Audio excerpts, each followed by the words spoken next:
You need to hear this. In 1921, after falling into a mysterious coma, Paul Amadeus Dienach awoke with an ability no one could explain. He could see the future. He spoke of handheld screens that bring images to life, humanity's quest to colonize Mars, and even nuclear wars, decades before World War II even began. Fearing ridicule, he kept much of what he saw a secret, but now his story is coming to light. What did he truly witness, and how much of it has already come true? Stay tuned, because the truth is mind-blowing. Paul Amadeus Dienach's mysterious coma and shocking revelations. Paul Amadeus Dienach, a reserved Swiss-Austrian teacher born in Zurich, had a deep passion for history and language. He spent his life studying classical philology, the evolution of languages over time. However, his own life would soon take a turn so bizarre that it would defy explanation and leave those around him in disbelief. Dienach had always been physically weak, frequently falling ill, but nothing could have prepared his family and friends for what happened one day. Without warning, he collapsed into an unnaturally deep sleep. His loved ones panicked, calling his name, shaking him, yet he remained unresponsive. His breathing was steady, his pulse normal, but no one could wake him. In a desperate attempt to understand what was happening, they rushed him to the hospital. Doctors ran every test they could, but no medical reason for his sudden unconsciousness could be found. Days passed, then weeks, and still, Dienach remained in this unexplained coma. His mother, heartbroken yet devoted, never left his bedside, hoping he would wake. Then, after 14 long days, he did. To everyone's relief, Dienach appeared fine. He was weak and slightly disoriented, but otherwise seemed unchanged. Within a few weeks, he resumed his normal life, as though nothing had happened. Perhaps it was just an odd medical mystery, something strange yet ultimately harmless. But fate wasn't done with him. 4 years later, in May 1921, Dienach fell ill once more. At first it seemed minor. Then, just like before, he suddenly collapsed into unconsciousness. His family, now even more alarmed, rushed him to the hospital again, hoping this episode would pass as the last one had. Days stretched into weeks. Weeks turned into months. Dienach did not wake. Doctors were baffled. His body remained stable, no distress, no damage, yet he remained trapped in a coma with no clear cause. His mother, devastated, spent her days at his bedside holding on to hope, but she would never see her son open his eyes again. She passed away, still waiting. Then, exactly 1 year after he had collapsed in May 1922, Dienach's eyes fluttered open. His recovery was remarkable. Physically weak, of course, but otherwise perfectly fine. Yet something about him had changed.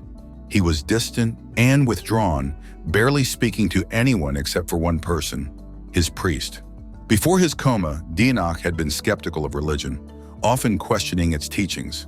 But now he was intensely drawn to it, spending hours in deep conversations about spirituality, the afterlife, and the mysteries of existence.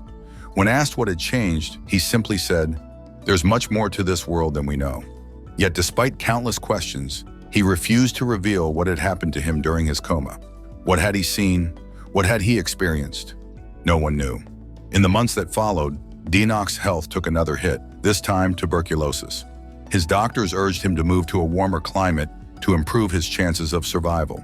So in October 1922, with no family left in Zurich, he packed his belongings and relocated to Athens, Greece. At first, the change seemed to help. He secured a teaching job, instructing students in French and German, but soon the locals noticed something strange about him. One day, while sitting near the Parthenon, a young man struck up a conversation.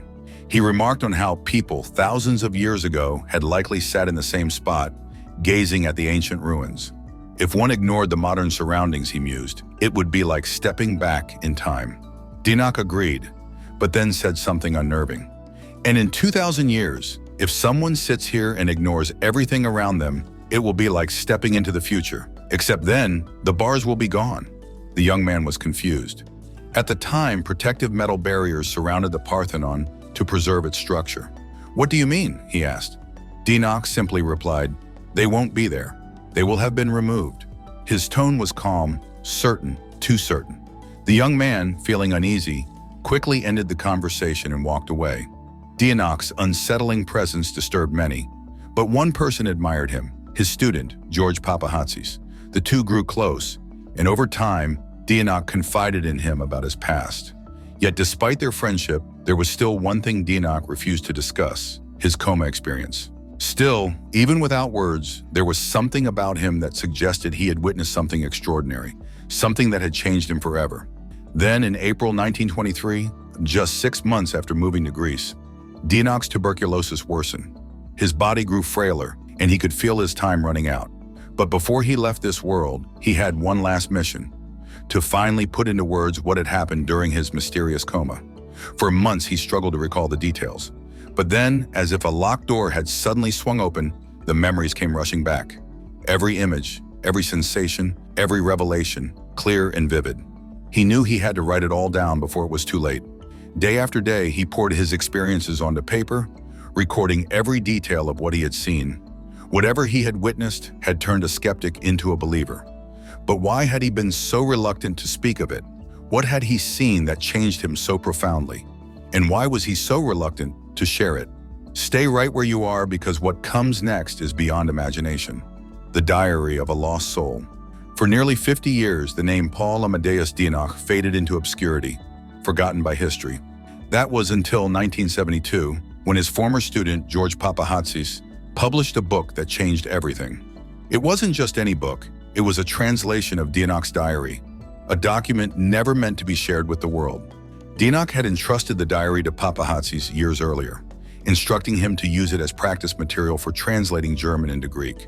His only condition? The contents were never to be published. But fate had other plans. Half a century later, the diary's shocking revelations were finally brought to light. At first, Papahatsis found nothing particularly unusual, just the writings of a man reflecting on his past, his heartbreak, and his philosophical musings. The early entries spoke of Dienach's first love, the pain of losing her to another man, and the grief of her untimely death.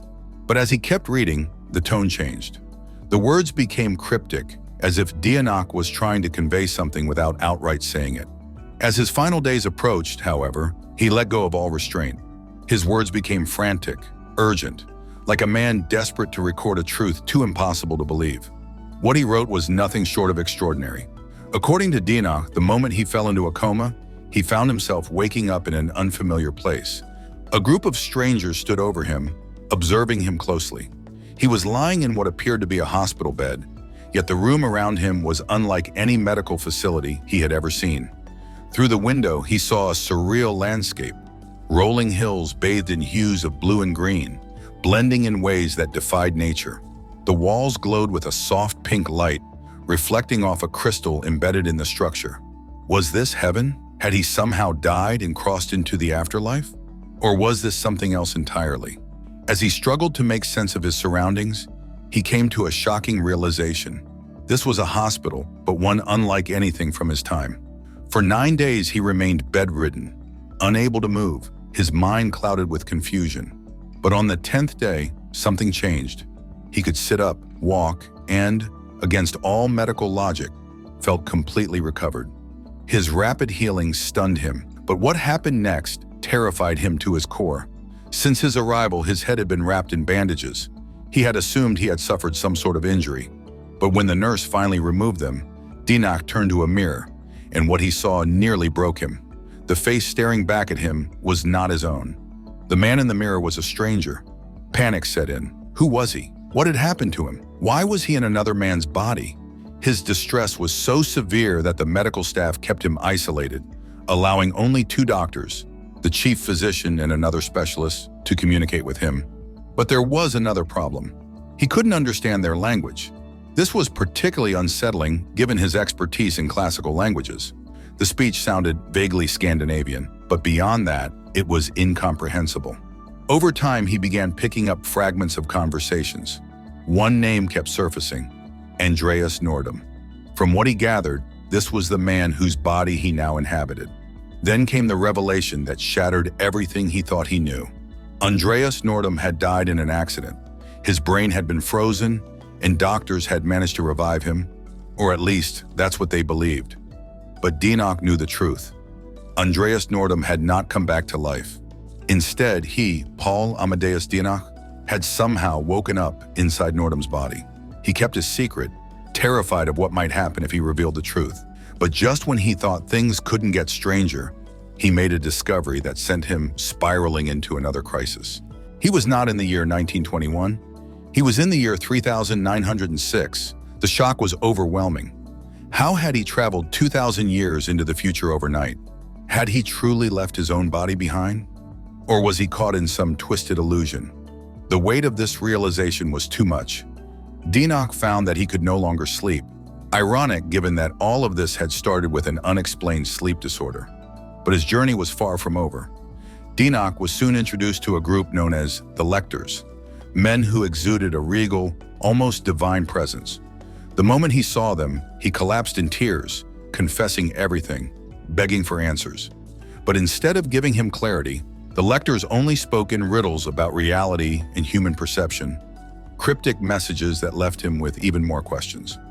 Then he met two men, Andreas Nordum's mentor, Jürger, and his best friend, Stefan. They introduced him to an advanced device that allowed him to see history unfold before his eyes. It was called the Reagan Swag, and what he saw through it changed everything. Dienach was given unrestricted access to the history of humanity, up to the year 3906. But there was one exception. He was not allowed to learn about the 20th century. But what exactly did Dienach see? And how much of what he witnessed aligns with our reality today? The answers are more unsettling than you could ever imagine. Beyond time, humanity's transformation and the mysteries of the future. From 2000 to 2300, humanity faced a tumultuous period marked by overpopulation and international conflicts. As the world struggles to find peace, significant astronomical achievements continue to unfold. In 2021, humans achieved a monumental feat by successfully colonizing Mars. Over the next 6 decades, the Mars colony thrives, growing to a population of 22 million, symbolizing hope for the future. But in a tragic turn, a catastrophic impact event wipes out the entire colony, forcing humanity to reconsider its ambitions of colonizing other planets for generations. By 2100, a new global crisis emerges, a medium-scale war that lasts 80 years, devastating much of the world, especially Europe. The conflict decimates populations, and by its end, only the Baltic and Scandinavian nations survive. This could explain why, by 3906, the dominant languages have an Anglo-Scandinavian blend. The aftermath of this war sets the stage for a new world government in 2396, one that ends the global conflict but is soon corrupted by oligarchs. For the next 2 centuries, resistance grows as humanity fights against the oppression of this authoritarian regime. Eventually, the corrupt government collapses, and thinkers, scientists, and humanitarians take charge, leading humanity into a new era of reform and progress. This transformation over the next 300 years shifts society from a scarcity-based economy to one focused on adequacy. The focus changes from accumulating wealth to working for the collective good. People only work for 2 years in a compulsory service program, starting at the age of 19, and after this, they are free to live as they choose, no longer needing money to survive. By 3906, money becomes obsolete. Human value is no longer measured in material wealth, but in creativity, knowledge, and intellectual pursuits. However, a pressing question lingers. Can human nature ever truly overcome its greed? Dienach's diary suggests an extraordinary event around 3000, something known as the Nebelbirch. The spiritual awakening grants humanity a new ability called Oversin, unlocking vast spiritual knowledge. But the initial surge of this awakening is so overwhelming that it kills those who first experience it. By 3382, the first person survives this event, marking the beginning of human evolution into a new species, Homo occidentalis novus, the new Western man. In this new form, humanity no longer requires laws, as everyone works for the common good. The centuries preceding this evolution will be remembered as the Dark Ages. Dienach, now living in 3906, observes the profound shift in human nature. People are carefree and unburdened by worries, leading him to wonder how they would handle an external threat, like an alien invasion. To his surprise, Dienach learns that humans have already encountered extraterrestrials numerous times, and the encounters have been peaceful. Dienach's exploration takes him to Nora, a futuristic city beyond his imagination. Nur is a place of awe, with towering mansions, floating shops, and underground cities. It seems like a fairy tale come to life, yet it is very real. As Dienach explores the city, his philosophical and spiritual enlightenment deepens, revealing the incredible possibilities of this new world. His journey then leads him to the Valley of Roses, a spiritual center home to the most profound thinkers and philosophers. The valley, with its shimmering lights and majestic temples, enchants Dienach, and he spends several weeks there. However, as time passes, he begins to yearn for his past life, especially for his first love, Anna, whom he lost in his original timeline. In an astonishing twist, Dienach visits his old village in 3906 and experiences a strange sense of déjà vu. His companion, Sylvia, picks windflowers and creates a wreath for Dienach to place on her head. This moment mirrors a promise Anna made to him before she married another man and passed away. Could it be that Anna's spirit somehow traveled through time to fulfill her promise? Is time truly linear, or could reincarnation be more than a philosophical idea?